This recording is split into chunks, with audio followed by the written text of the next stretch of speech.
Welcome, listeners, to www.ironradio.org, the website and podcast for all things strength sports and sports nutrition. With your hosts, Lonnie, Lowry. Remember, Phil is like a gnarled old oak tree held together with scar tissue and bone spurs. Rob Fortney. And I'm telling you, the pain that I would suffer was beyond excruciating. And Phil Stevens. Do it, Rob. You'll kill all those nerves. Thanks for listening. Welcome, IronRadio.org listeners. This is Lonnie Lowry. I'm an exercise physiology and nutrition professor of about 15 years, and I'm a former competitive bodybuilder.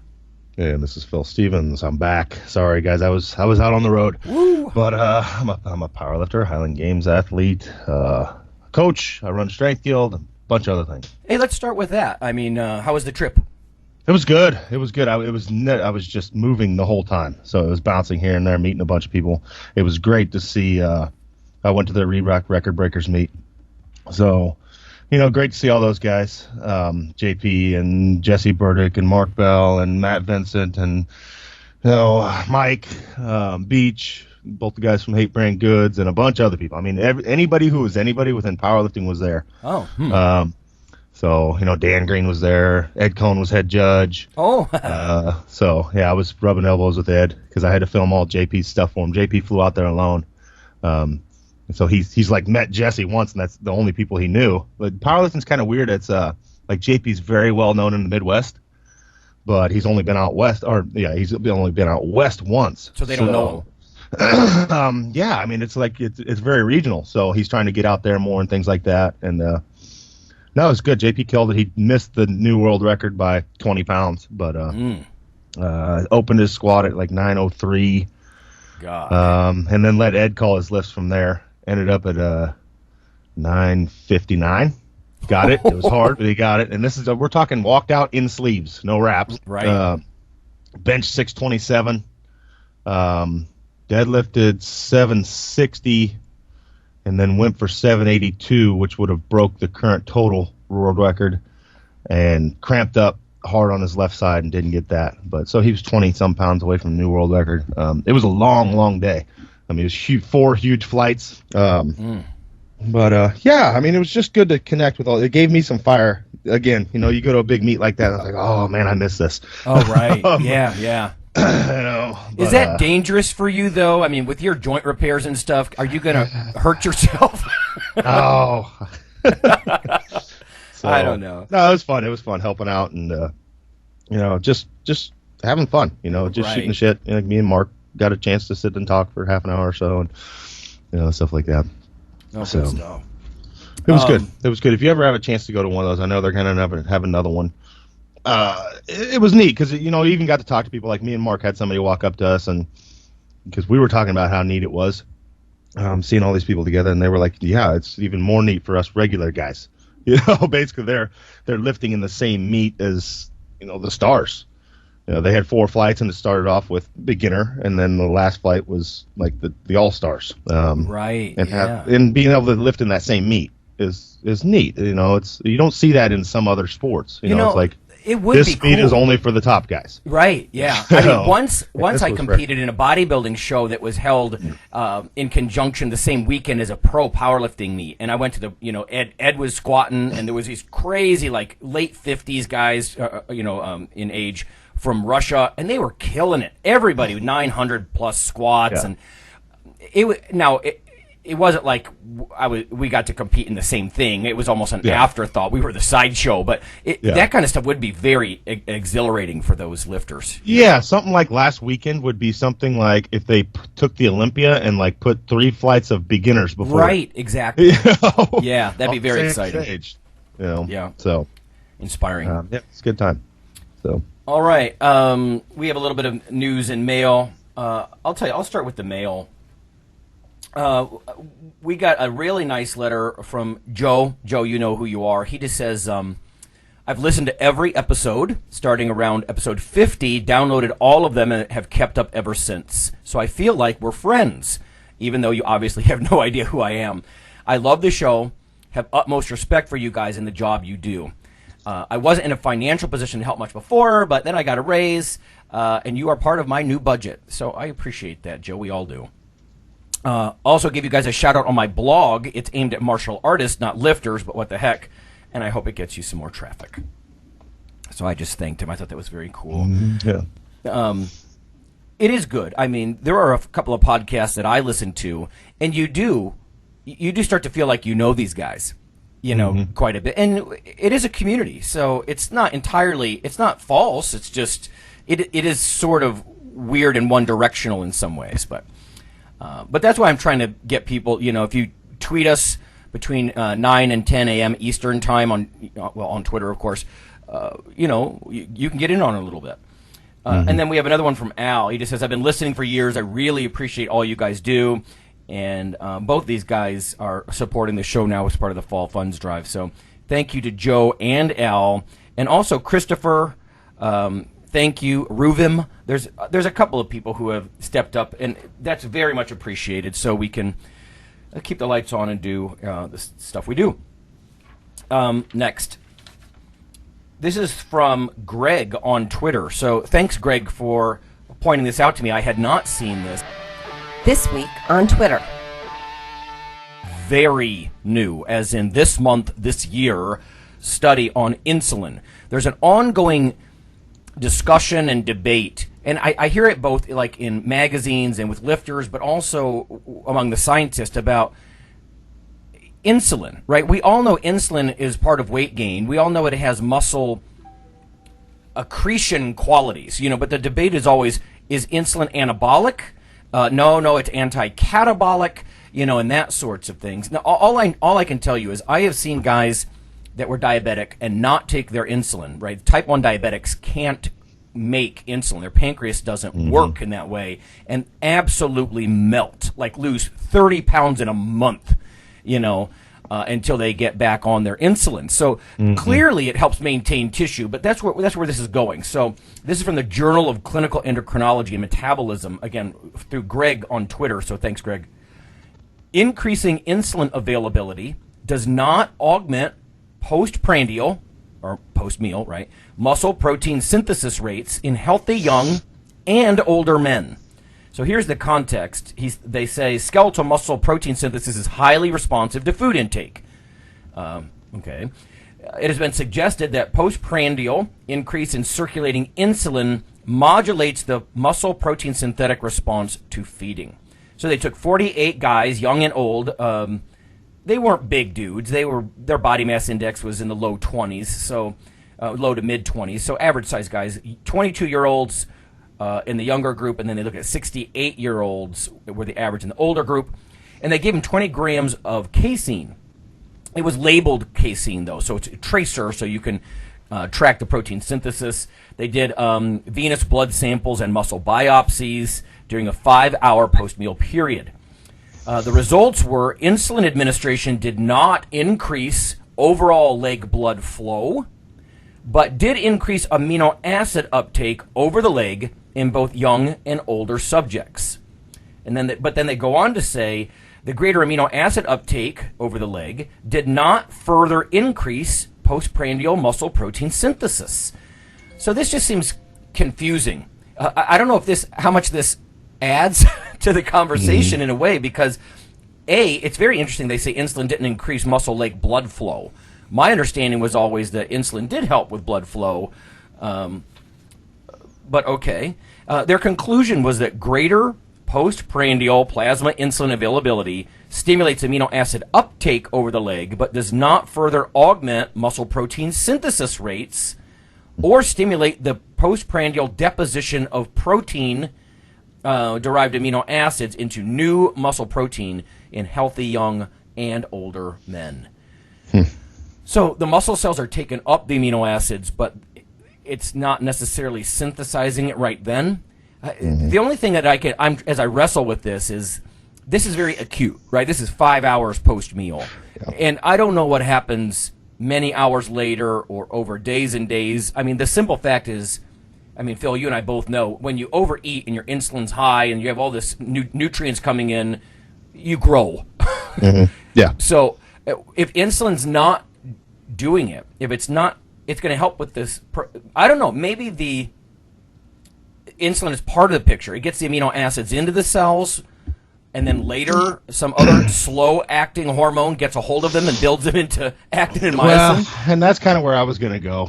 I'm not going to say any names, but 'cause it's better not to. But insulin, from a bodybuilding standpoint, if you will, or something like that, without anabolics as well, led to nothing but getting fat. Adding extra exogenous insulin is what I'm talking about. Right, yeah. So, yeah, I think it's like a lot of things. I mean, people try and look at the body and they look at one single slice of the picture, and we're not that way. We're a complex machine where all these things work in unison to make something happen. It's just like when people are messing with any one single thing. It's like, yeah, I mean, I guess it does something to a point, but if other players don't join in, it's like sending a team out, a football team on the field with one good player. Well, you're going to get your butt kicked. Yeah. You need a bunch of good players.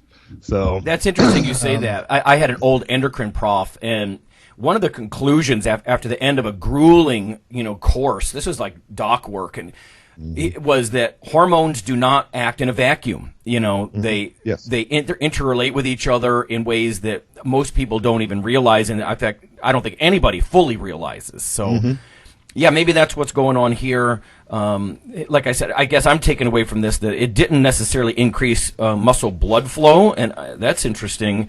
It's helping the amino acids get in there, but like you said, if these guys were familiar, and there's some recognizable names on this author list, Van Loon, and there's a couple of them that I've read their work much in the past, but they're not going to be familiar with healthy young men who, frankly, just abuse insulin, trying to make gains from it. Yeah. And like you said, I mean, without the cocktail of some GH or testosterone or something else, I mean, that's polypharmacy. I know more is not always better, and et cetera, but yeah, I mean, I don't think it'd be interesting to hear from an athlete who felt that abusing insulin worked by itself for him. I got jacked, and I don't see that happening. Anyway, so this, like I said, this also feeds the controversy in a way among the nerds that, I don't know, insulin, it's so logical that it would help with, because it's going to help you deposit glycogen and a lot of things. It might even interact with testosterone in positive ways in the bloodstream with like binding proteins and stuff. And yet, this is not the first time I've seen a paper say that it wasn't anabolic per se, as far as straight protein synthesis. Yeah. So. Okay.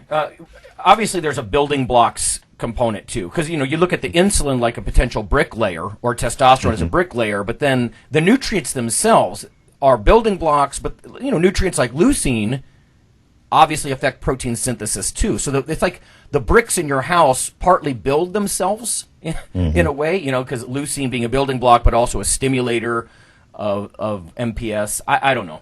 So, well, it goes back to your old analogy of, the protein are the building blocks, but if you don't have the carbohydrates and this and that, maybe insulin's just the vehicle that delivers the blocks.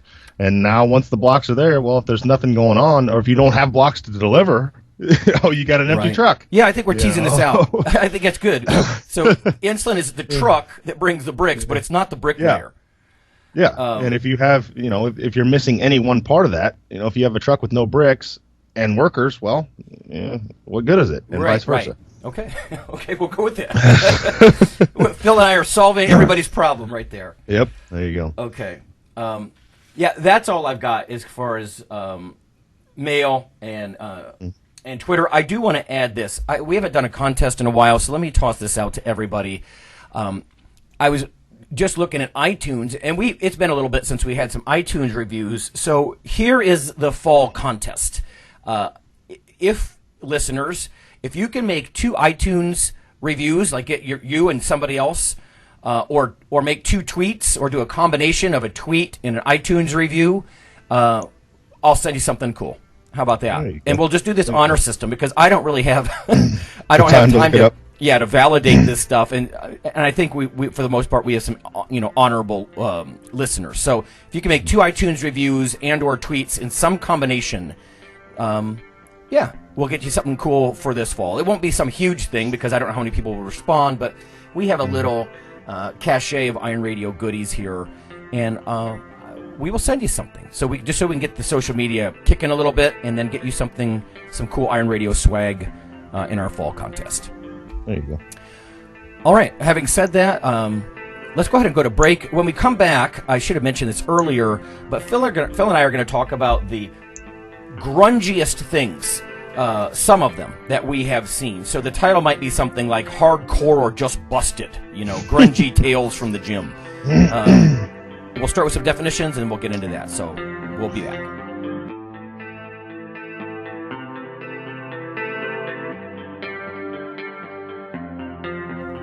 Hey listeners, this is Dr. Lonnie Lowry.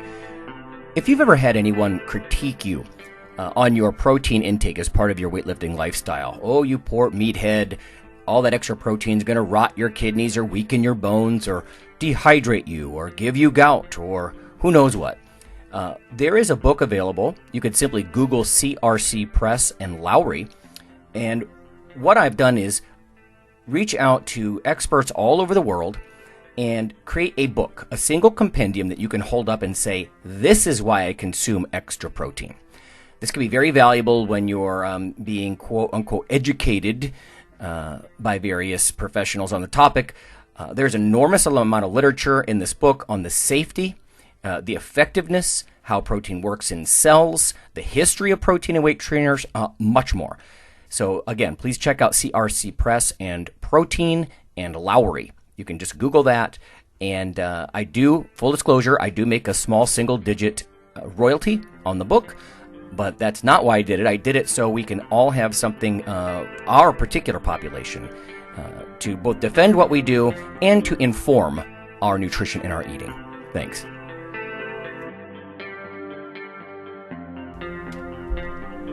Fall and soon winter will be upon us. As the holidays approach and your thoughts turn to giving, please consider your friends here at IronRadio.org.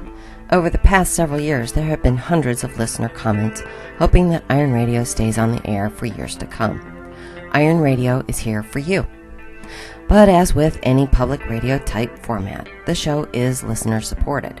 That's where you come in. For just $4 per month, you can become a supporting member, keeping your weekly dose of education, experts, and gym talk flowing.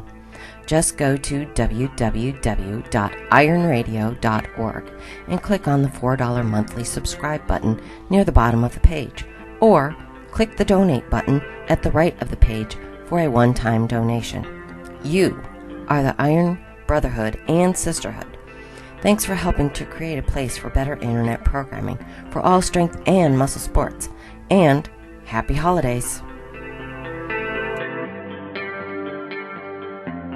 Hi, this is Dr. Lonnie Lowry, and on behalf of Phil and Rob, I'd just like to let listeners know that if you love us or you hate us, we'd like you to leave a comment or perhaps vote for us on iTunes. It helps us out quite a bit on the popularity side of things. You can also follow Dr. Lowry, me, on Twitter. It's Lawnman7 on Twitter if you want to do that. We also have a Facebook page, the Iron Radio listeners page. So whether it's leaving a comment or voting for us or following us on Twitter or Facebook, that would be fantastic. Also, occasionally Rob or myself will write an article for another website, and Phil will as well. So lots of ways to interact, follow us in other media, and vote for us and keep things going strong on Iron Radio. Thanks.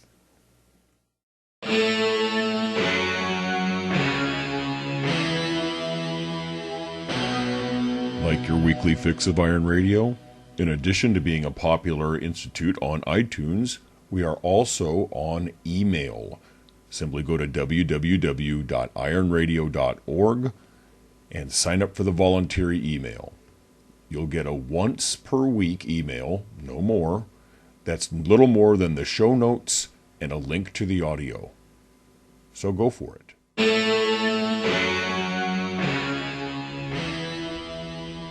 All right, folks, we're back. It's Lonnie and Phil, and we are going to talk about hardcore or just busted, grungy gym tales. Let's start with a definition, so this could be fun. A lot of lifters have probably seen or do lift in a hardcore environment. Can you give me a definition, Phil, of what's hardcore and grungy versus just nasty? Yeah, I mean, I've lifted in some hardcore gyms, some gyms that I would just consider hardcore, like in warehouse areas and stuff like that are, I wouldn't even say older. Well, I mean, older equipment, but stuff that's in good shape still. It's highly used, but still nice. Okay. Yeah. If that makes sense. There might be, there's dust from all the chalk use and things like that. Chalk, yeah. You see that, you see that in a lot of weightlifting gyms and stuff. It's like you literally just can't keep it clean because there's chalk on every platform and this and that. There's a difference between just clean and filthy. Yes, like you walk into my gym. I mean, it's in a building that was built more than 100 years ago, and it's you just can't keep dust away. But there's not like sandwiches laying around half eaten and weird crap like that. It doesn't stink. Oh, that's a good one. There's a difference there. No stink is probably a good one. I agree with that. I mean, the heavy use, like I like sometimes like for finishing work and stuff, you want to get you could grab an easy curl bar or even push downs or something and some tape that might be well used, a little stained or something, but it's not like totally nasty. But if anybody knows, like one of some of my favorite bars in the gym, they just have some old athletic tape, and it's seen a lot of use, and it's just sort of tanned over the years. Yes, little crumbles in the corner, like you said, the building's a little older. There's a little bit of chalk dust or even rusty plates, just a little bit, like not crunchy, gross, but just that little bit of film. That just tells me that this stuff, I mean, you almost think about how many people have come before you in the decades. My gym opened bodybuilders in Akron back in 72, I think, and some of this stuff is probably original, but it's heavy welded iron plates, so it's still, but it makes you it gives you that sense of history, like you're getting in a queue of people who have been building muscle for decades, and it's just kind of cool. But I mean, like even my gym, I mean, like I said, it's mostly, I have a few of those chrome bars, but I mean, honestly, and the new people will come in and they'll see a shiny chrome bar and they go for that one. And I'm like, yeah, you don't want to use that bar. That's one of the free bars that came with plates I bought, and it's a piece of crap. That rusty one over there, that brown one, that's what you want to use. It's a good 1,500-pound rated bar, And it's I feel more at home walking into a gym that looks like people lift in it. It looks like it's been highly used by athletes. Then you walk into some sterile hospital environment where everything's shiny and it looks like nothing has been touched. Yeah. Right. Yeah. A lot of chain gyms are like that. They're too clean. They're too chrome, plastic. And you're like, no serious work gets done here. Yeah, you're afraid to rack a weight because you might scratch the rack, and it's like, no, I mean, my shit's pretty beat up looking. It's solid. You're not going to hurt it, and that's right.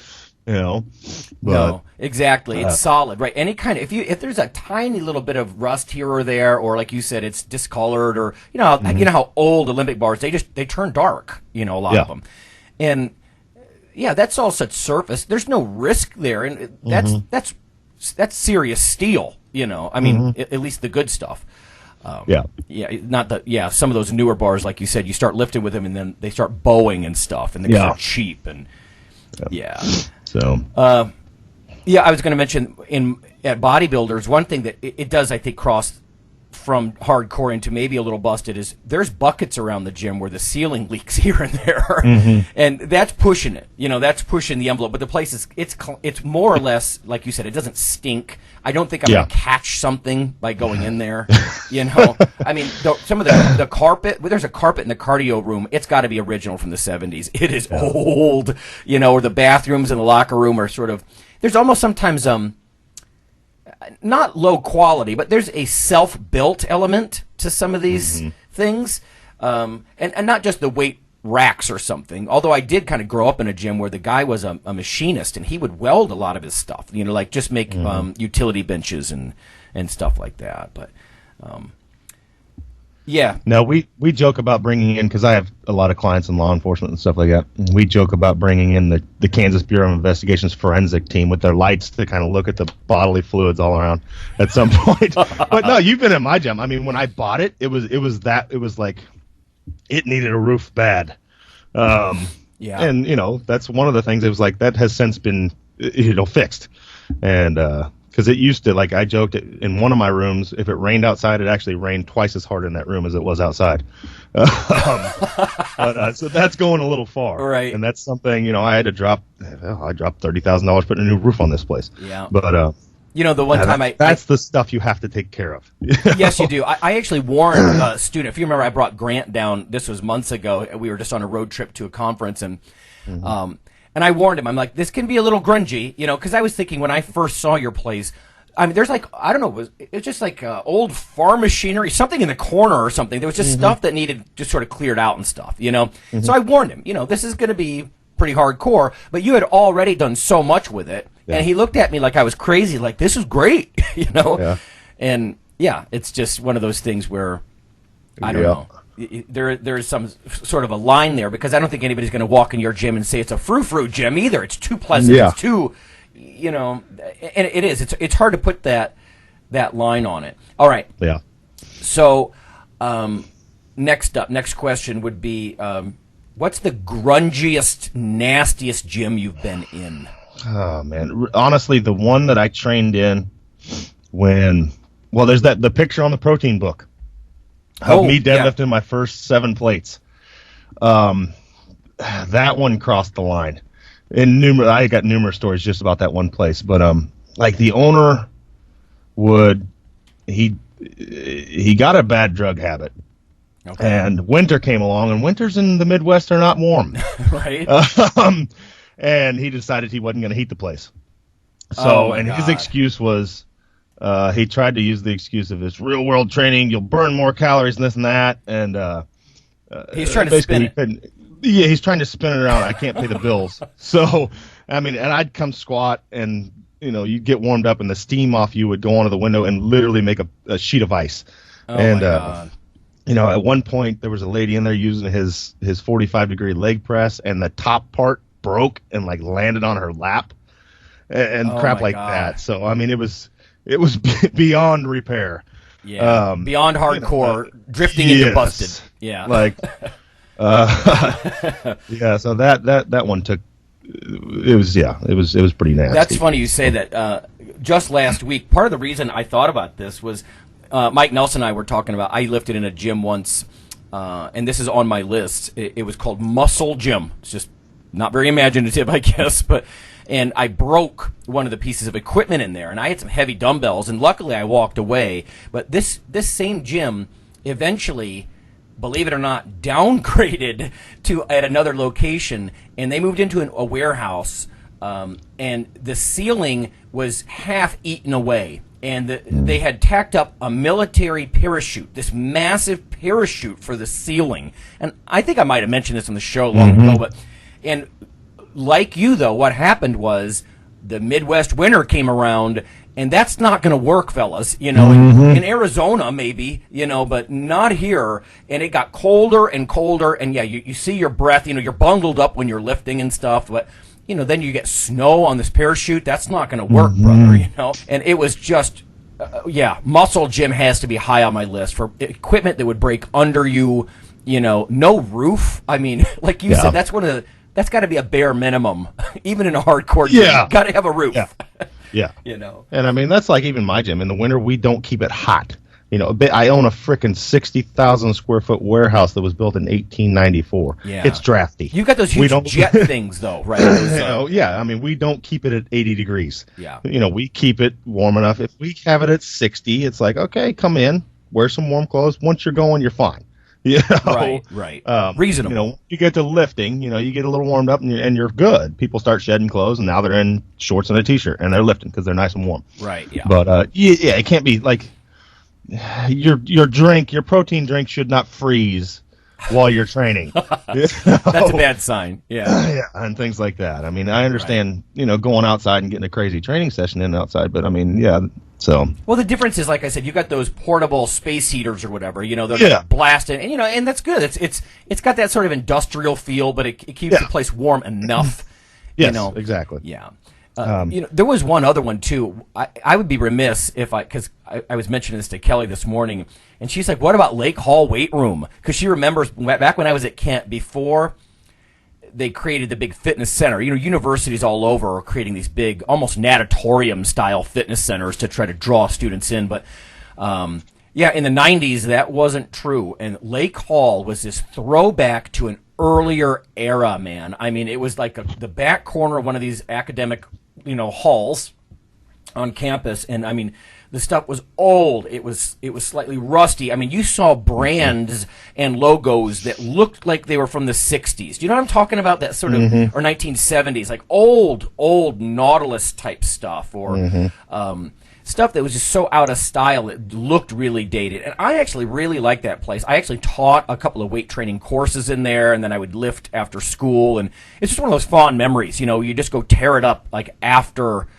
your schoolwork is done and stuff. You could just get in there, and the crowd that was in there was not pretty either. It was always the people that gravitate to that, because a lot of the academics, they're not going to enter somewhere like that. It's not pretty and clean and chrome enough, but I have fond memories of Lake Hall Weight Room, I'll tell you.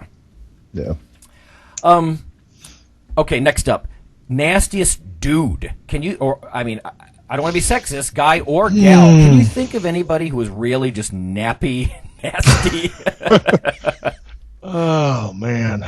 That's a tough one. I can't really try and think of back in the when I was overseas or something. Given enough time, I'm sure we could come up with some good stuff. I'm just kind of dropping this, Pulling this out of the middle of nowhere. I mean, there's been some stinky folk that, that's one thing that I can't, it's when somebody just smells bad, and I can't think of a person, but I know I've ran into them where it's like, wow, I understand you train and that happens. Yeah. But if you just reek, that's not good. Right. And there's been a few of those. I can't even pinpoint where. Hey, so as the owner, would you feel it's within your rights to just toss him, like have a couple of sticks of deodorant around it or deodorant spray and say, hey, dude, really? Well, that just won't go. That's the beautiful thing about my gym is like if somebody did that, they'd just flat out tell you, like, dude, you got to shout. Yeah. We're not very PC, and that's what I like about I was talking to somebody else about this the other day. It's like I don't have to deal with people that just don't fit. My gym weeds itself. Our people will just tell you, right, if you're not the right person for the job. And I don't need my gym's profitable. We're doing great.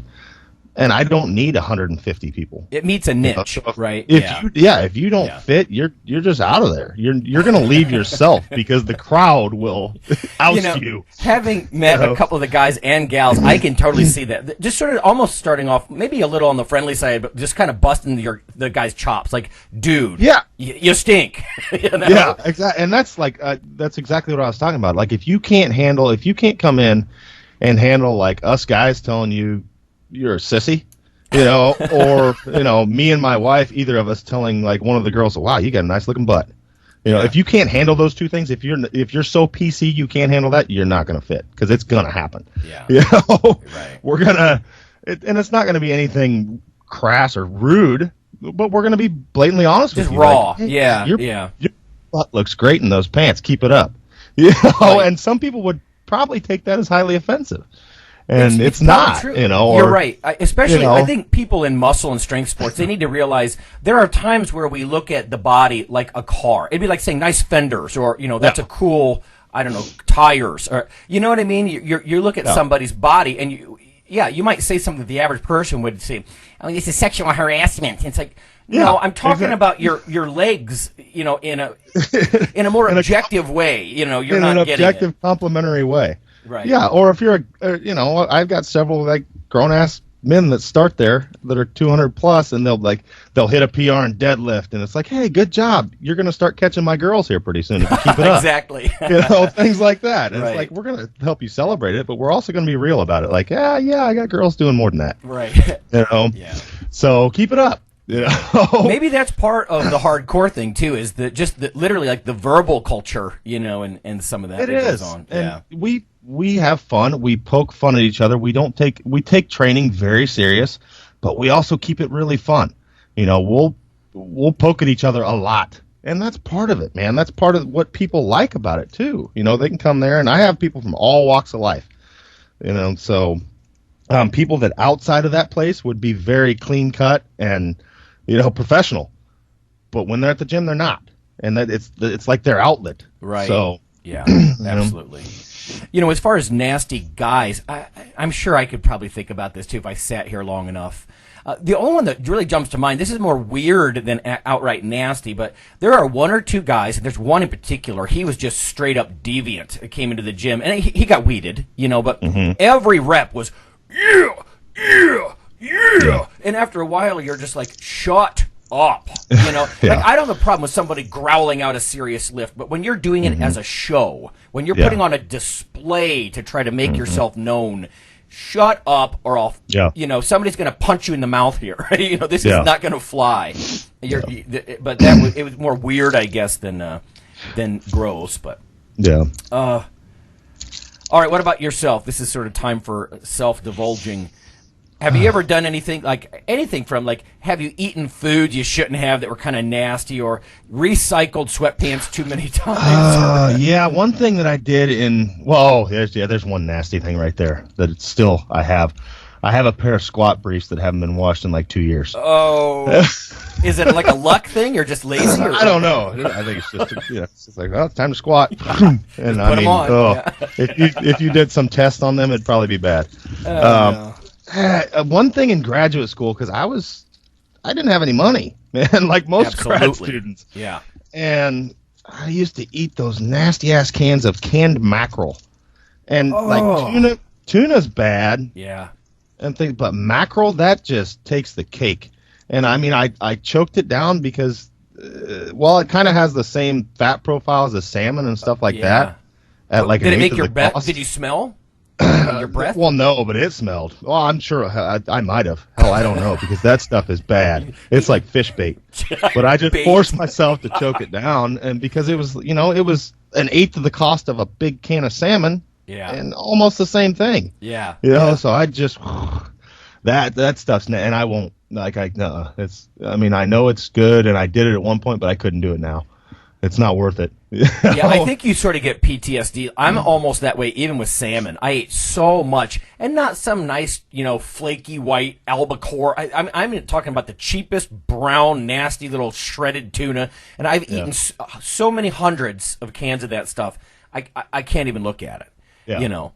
One nasty thing I did, it just made me think about it when you were saying that, was when I was lifeguarding, desperately trying to grow, and there's nothing that will freak out a bodybuilder mentality, probably powerlifters too, as a skipped meal, because you're just like, oh God, my metabolism is living off my pecs, and I had a large amount of pasta that I'd taken to work. Now remember, I'm a lifeguard, and I sat it there in the pump room by the pool.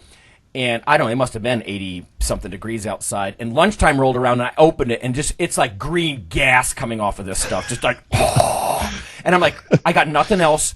I'm eating it. And I forced it down and promptly threw it back up. And I did that not too long ago. I stopped. I get days. There's days where I'm just massively busy. I don't have time. And I was going to pick up somebody from the airport, and I stopped at a local gas station up the street here, and it's kind of a ran down one, and I was like, I'm going to grab a sandwich or something and go. I go in there and I grab one of their little sub sandwiches out of the little refrigerated area.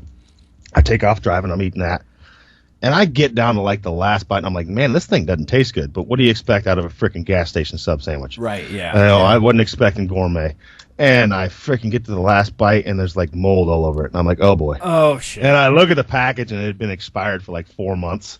It was 4 months past date, and I didn't get sick or anything, but nice. It's things like that. My wife makes fun of me because I can choke down almost anything and be fine. You trained your immune system, Well, that's the same thing that happened in Thailand. Like, I drank the water for the first 3 months I was there, the tap water, until locals were like, what are you doing? Like, one of them saw me doing it.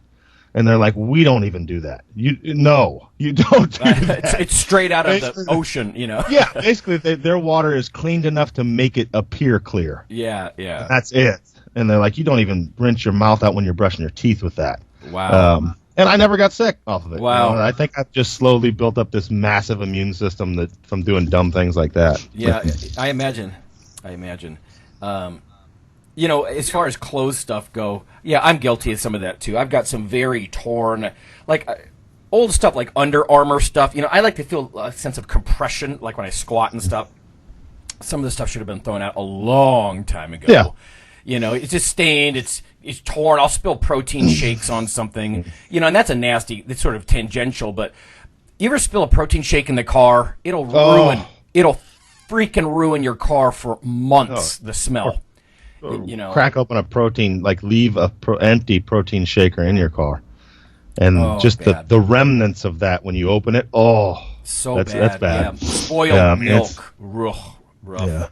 And that's one thing Windler and I were talking about is like even the protein shakes from 10, 15 years ago. There was a point in time where you'd choke that down. It's like, I'm beyond that. I'm going to go spend $4 more and get something that doesn't taste like crap. Yeah, they were nasty. And it's like, and you know, not that it's a bad thing to do that. You know, like I said, when you're a graduate student, have no money, college student, but now I've got the extra $4 now. Yeah. I'm going to allow myself to do that. Yeah. There's things you just won't do now. But yeah, I'm the same way with like clothes. I have like, my wife will end up throwing away shorts and stuff that I like training in these shorts, and they're beat up, and then they'll just be gone one day. And I'm like, that's sad. You know, I liked those. She took them. She'll just, those are done. Those are gone. And it's like, man, those were my favorite shorts. You know? That's funny. And, you know, you're right. Back in the day, protein shakes were so nasty. Here comes curmudgeon warning, right? But like back in the day, we didn't have lactose-free protein powders, so I would have to, like, when I moved out west, I was just having a hell of a bout with lactose intolerance, and it doesn't happen when I'm in the Midwest. I don't know what it is, but yeah, like soy. If you wanted to avoid lactose, soy is about your only option, and it's not a very good protein from a muscle building perspective, like, you know, dairy proteins. But it's funny. Like, I'll talk to students sometimes, and I'll even say stuff like, you know, you guys have like 80 kinds of diet pop. We had Tab. You remember that? It was like, there was like one kind of diet pop, and I mean, or like low carb stuff that you could go buy low carb flour. Back in the day, you just didn't eat floured foods. You know, you didn't eat bread, you didn't eat pasta because we didn't have it. It's kind of funny. Like I said, that's my curmudgeon warning. And you're right. Some of that stuff was, you either didn't eat it, or what was available to the, like in the muscle magazines and stuff, was just straight nasty. You know, nasty stuff. Yeah.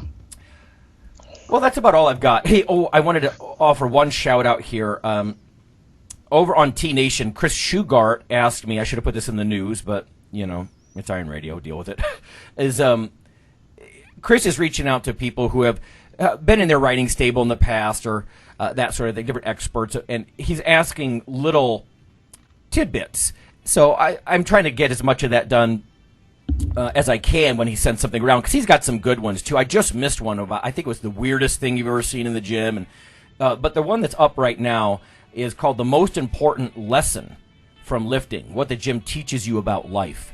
So listeners, you can go check that out if you're so inclined. There are some good lessons that I think you can learn. I think what the gist of what I told him was that in a lot of ways you can, to me, I mean, there's a lot of things you can say, oh, discipline, oh, this, oh, that. But to me, it's almost that the gym, if you're clever or you're around it long enough, you start to realize a lot of the same lessons you learn in the gym apply outside the gym. You know, so it's broader than any one thing. Discipline might be one. Sacrifice, you know, tolerance. I mean, or maybe times when you're not.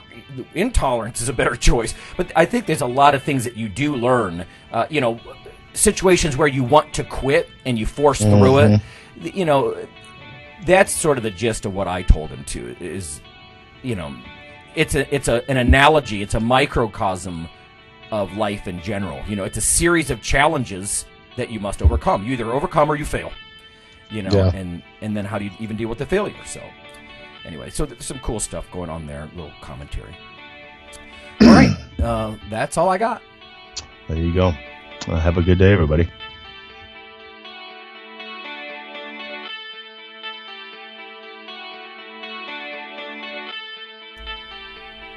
Hey listeners, have you seen the store at IronRadio.org? There are 3 halls in the store. One for Phil, one for Fortress, and one for myself, Dr. Lowry, and they're thematic. So you can go into our Halls of Iron store and choose based on your goal. If you need something to learn or read or something nutritional, you can look in my store, Lonnie's store. If you want something about injury prevention or competition, then take a look at Phil's Hall of Iron. And if you want something about motivation or daily training, Fortress's Hall has what you're looking for. There are some fun, heroic descriptors as you browse through the stores. We try to make it a little more fun than the average boring online store. And whether you're a novice lifter or someone more experienced, you can take heart that you're not wasting your time. The things that we put in each Hall of Iron are actually based on our own recommendations. Protein powders that we know to be good, knee sleeves, wraps of some kind, things that Fortress uses in his own training. The stuff you see, you know is good. This way you don't waste time. So check out the Iron Radio store at ironradio.org and let us know what you think on the forums, and certainly you can request products and we will screen them before they go in. So thanks for listening. Iron Radio is accepting donations. If you like what we do, the professors, the scientists, the bodybuilding show promoters, the athletes themselves in powerlifting and bodybuilding, please consider making a donation or maybe buying something from the ironradio.org store. We also are accepting supporting members. So for $4 a month, which is frankly less than the bank sneaks out of your account in fees, you can step up and support a form of sort of public radio for the bodybuilding and powerlifting and strength community. The Iron Radio podcast and all of the audio on ironradio.org is for informational purposes only. If you're interested in starting a diet or exercise program, it's important to check with your physician. Also seek the help of registered dietitians, athletic trainers, and qualified exercise physiologists in order to make the progress that you need.